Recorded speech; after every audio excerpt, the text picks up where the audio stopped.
Ayat mana sih yang diubah sehingga Yesus dipaksa menjadi Tuhan? Yaitu Mungkin secara spontan kamu akan terkejut mendengar penjelasan tersebut dan kamu menjadi minder. Hah, benarkah orang Kristen memaksa Yesus menjadi Tuhan dalam Yohanes 13 ayat 13? Mari kita bahas dan patahkan argumentasinya. Nah, sebelum membahas lebih lanjut, kita harus perlu tahu terjemahan asli dari kata Tuhan ataupun Tuhan yang berubah tadi. Jadi, dalam kitab asli yang berbahasa Yunani, kata asli adalah kurios, di mana dalam bahasa Inggris diterjemahkan sebagai Lord, yang nantinya dalam bahasa Indonesia diterjemahkan menjadi Tuhan, kemudian menjadi Tuhan. Artinya teman-teman yang berubah hanyalah terjemahannya, bukan teks aslinya. Jadi hal tersebut tidak bisa digunakan untuk menuduh orang Kristen bahwa orang Kristen memaksa Yesus menjadi Tuhan. Karena bahasa aslinya yakni kurios yang adalah Tuhan ataupun Tuhan tidak berubah sama sekali. Lalu apa sih itu kurios? Nah, kurios memiliki dua arti, yakni bisa diterjemahkan sebagai Tuhan dan juga sebagai Tuhan. Nah, Lembaga Alkitab Indonesia mengganti terjemahan Tuhan menjadi Tuhan. Tentunya hal ini disebabkan oleh perbaruan padanan terjemahan. Karena semakin modern, tidaklah cocok menerjemahkan kurios menjadi Tuhan, namun harus menjadi Tuhan, dalam kerangka berpikir kekristenan. Jadi, sekalipun yang tadinya kata kurios diterjemahkan Tuhan menjadi Tuhan, hal ini tidak membuat bahwa orang Kristen mengangkat atau bahkan memaksa Yesus menjadi Tuhan. Karena pada makna asli dari akar kata aslinya yakni kurios, Yesus juga dianggap sebagai Tuhan. Maksud aku, makna tersiratnya. Nah, pada zaman gereja purba atau pada gereja mula-mula, mungkin kurios ini diterjemahkan menjadi Tuhan. Kenapa? Karena pada saat itu, orang-orang atau para penginjil memahami dan juga menghargai konsep monoteisme orang Yahudi.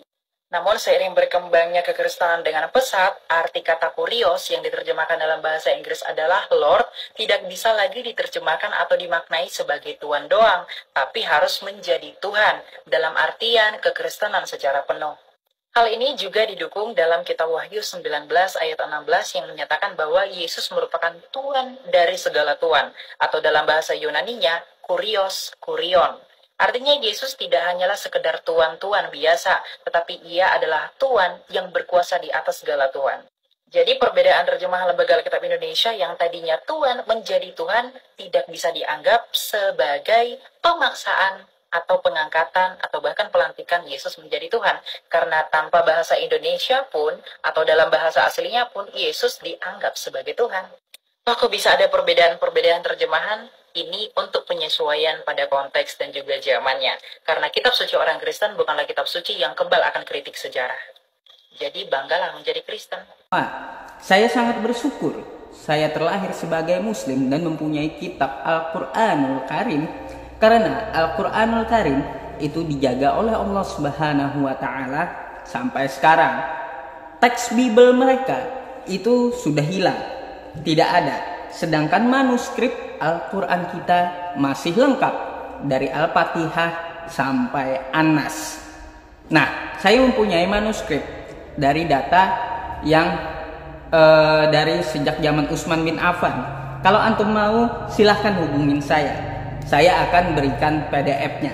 Berbeda dengan mereka yang sudah tidak ada manuskripnya, tidak ada teks aslinya, tidak ada naskahnya. Paling naskah-naskah yang ditemukan seperti naskah Laut Mati, katanya gitu ya. Nah, itu mereka tidak mempunyai manuskrip satu biji Bible mereka. Berbeda dengan Al-Quran kita. Maka dari itu mereka dapat dengan gampang gitu untuk mengubah kitab mereka. Tuduhan yang paling sering kali ditujukan kepada orang Kristen adalah Alkitabmu selalu saja direvisi. Tapi ketika aku nanyain di mana yang direvisi, mereka selalu menunjukkan terjemahan Alkitab. Yang jelas kalau terjemahan pasti itu direvisi. Seperti Al-Quran saja ketika Allah berfirman, Ar-rijalu qawwamuna 'alan nisa, kata qawwamuna 3 kali mengalami revisi. Tapi kalau kita bicara mengenai teks asli, kita memiliki 5.366 manuskrip, di mana Al-Quran hanya memiliki 7 manuskrip. Dan manuskrip-manuskrip tersebut tidak berubah sejak semula.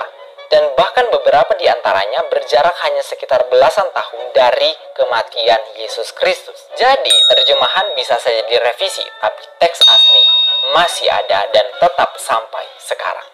Berapa yakin kita bahwa Al-Quran teksnya sudah fix. Seperti yang kita lihat sekarang, itu pada periode Abu Bakar dan Utsman bin Affan. Kita sangat meyakini memang bahwa kitab Al-Quran yang sampai kepada kita sekarang itu diproduksi pada periode Utsman bin Affan.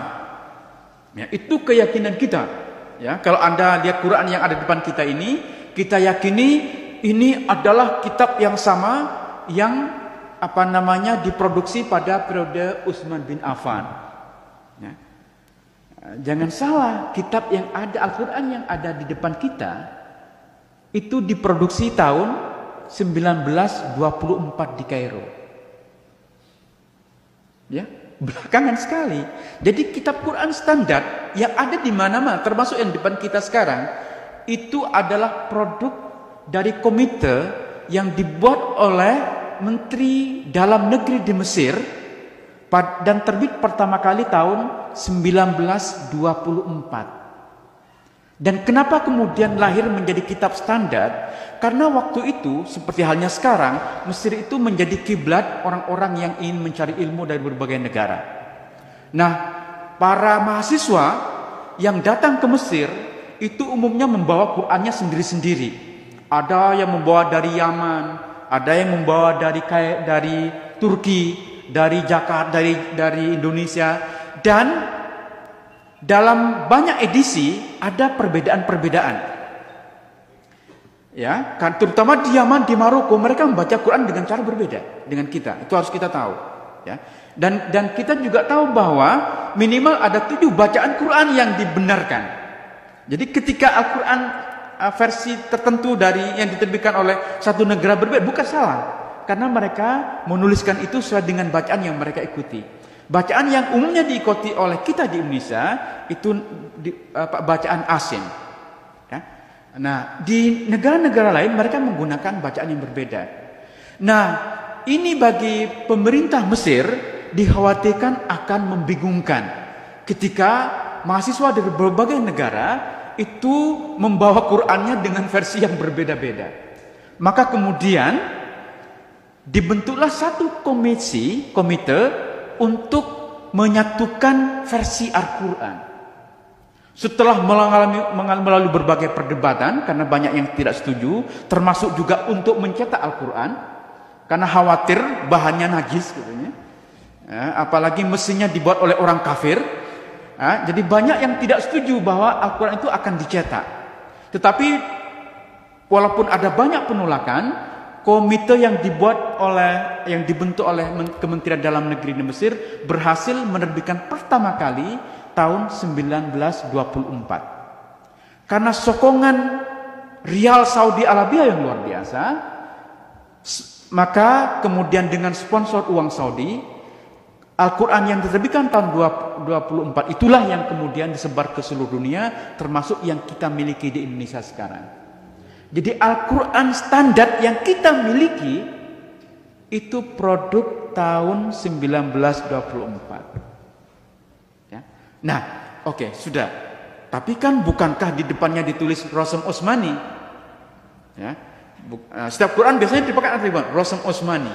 Artinya ini naskah berasal dari Utsman. Itu kan yang kita yakini. Oke, baik. Tapi apakah benar Al-Quran yang kita ini sensitif ya? Saya sebenarnya takut ngomong Quran itu. Iya, atau kita skip Qurannya. Karena ini kitab suci yang paling sensitif kita omongin. Ntar saya dibilang, ini kok mengkritik Al-Quran? Saya tidak mengkritik Al-Qurannya ya. Ini harus Anda pahami. Yang saya persoalkan itu adalah sejarahnya. Sejarah teks, pemahaman historis kita tentang bagaimana Al-Quran ini terbentuk. Jadi jangan salah, nanti ada yang ngutip, ini katanya orang lahir di ngajar di barat mengkritik Al-Quran. Tidak benar, saya tidak mengkritik Al-Quran. Yang saya persoalkan adalah pemahaman historis kita tentang bagaimana Al-Quran sampai kepada kita sekarang. Itu yang menjadi concern saya. Ya. Jadi seperti halnya kitab-kitab suci agama lain, Al-Quran pun sebenarnya formasinya atau kanonisasinya menjadi kitab yang ada sekarang itu terjadi secara gradual. Kalau Anda baca kitab Ibnu Abi Daud Al-Sijistani yang berjudul Kitabul Masahif, ya, bahkan judulnya saja menarik, Kitabul Masahif. Artinya masahif itu jamak dari mushaf. Artinya lebih dari satu mushaf, ada banyak mushaf, ya. Nah, Al-Sijistani ini bercerita tentang inisiatif dari khalifah kelima dari Bani Umayyah, namanya Abdul Malik bin Marwan. Jadi Abdul Malik bin Marwan, khalifah kelima dari Bani Umayyah, bersama gubernurnya di Irak bernama Hajjaj bin Yusuf, mereka berdua membentuk satu komite untuk mengedit Al-Quran. Coba bayangkan, proses editing Al-Quran itu masih terjadi pada masa Abdul Malik bin Marwan. Dan di antara anggota komite yang dibentuk oleh Abdul Malik bin Marwan ini, mereka berjumlah 6 orang, itu terjadi perdebatan tentang bagaimana ini dibaca, apa yang perlu dimasukkan, apa yang tidak dimasukkan. Ya memang ya, ini kitab suci kita ya, masa iya Quran diedit gitu. Terus apa bahasa yang lebih sopan kira-kira? Mengedit Al-Quran itu kan berat sekali ya. Saya paham, Anda pasti susah menerima ini ya. Paham Tetapi gini lah, ulama-ulama awal itu masih berdebat tentang apa yang perlu dimasukkan, apa yang dihilangkan, apa yang salah, apa yang benar. Ya. Mereka dulu itu terbiasa berdebat tentang ini. Kita yang hidup di abad 21 itu lebih picik pikiran kita. Kita lebih tertutup. Ya, maka Al-Quran ini sekarang menjadi kitab yang tidak mungkin kita otak-atik. Jadi ketika saya pernah nulis di Geotam tentang rekonstruksi surah Al-Kafirun, itu heboh, mengotak-atik Al-Quran. Padahal yang saya lakukan itu penelitian ilmiah. Itu berdasarkan teks-teks kuno Al-Quran yang sekarang ditemukan di berbagai belahan dunia.